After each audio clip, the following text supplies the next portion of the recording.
اللہ تعالیٰ کو احسان کا بدلہ دینا احسان سے بہت زیادہ پسند ہے۔ سورہ رحمان میں اللہ تعالیٰ فرماتے ہیں حل جزاء الاحسان الا الاحسان۔ کیا احسان کا بدلہ احسان کے علاوہ بھی ہو سکتا ہے؟ نہیں۔ نبی کریم صلی اللہ علیہ وسلم احسان کے بہترین بدلے کے بہترین مثال تھے اپنے تمام اعمال میں۔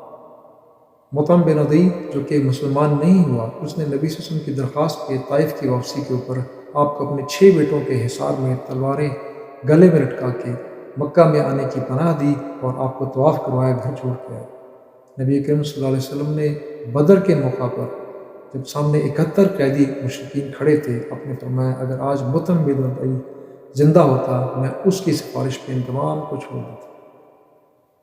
ابو البختری ایک مشرک تھا، مسلمان نہیں ہوا، بدر میں سامنے لڑنے کے لیے آیا تھا، کیونکہ اس نے شعب ابی طالب کے اس 3 سال کا حصار جو سماجی بائیکاٹ کیا تھا مشرکین نے، اس کو کینسل کروانے میں بڑھ چڑھ کے کردار ادا کیا تھا۔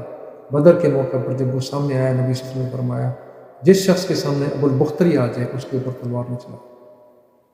نبی صلی اللہ علیہ وسلم نے اپنے ساتھیوں کے ساتھ ہمیشہ احسان کا معاملہ فرمایا۔ حضرت حمزہ بہترین ساتھی رہے، اسی میں جان دے دی، بہترین دوست تھے، چچا تھے، رضائی بھائی تھے۔ ان کے جنازے پہ 6 مرتبہ تکبیر پڑی، باقیوں کی 4، ان کے لیے 6 تکبیرات پڑی۔ جنہوں نے ان کو پالا، حضرت ابو طالب کی زوجہ، حضرت علی کی والدہ فاطمہ بنت اسد، ان کی قبر کے لیے خود کھودنے کے لیے کھڑے ہوئے، قبر میں خود جا کے لیٹے، قرآن کی آیات پڑھیں، دعائیں پڑھیں، اور پھر ان کے جنازے پر 9 تکبیرات پڑھی۔ یہ تھا نبی کریم صلی اللہ علیہ وسلم کا اپنے محسنوں کے ساتھ معاملہ۔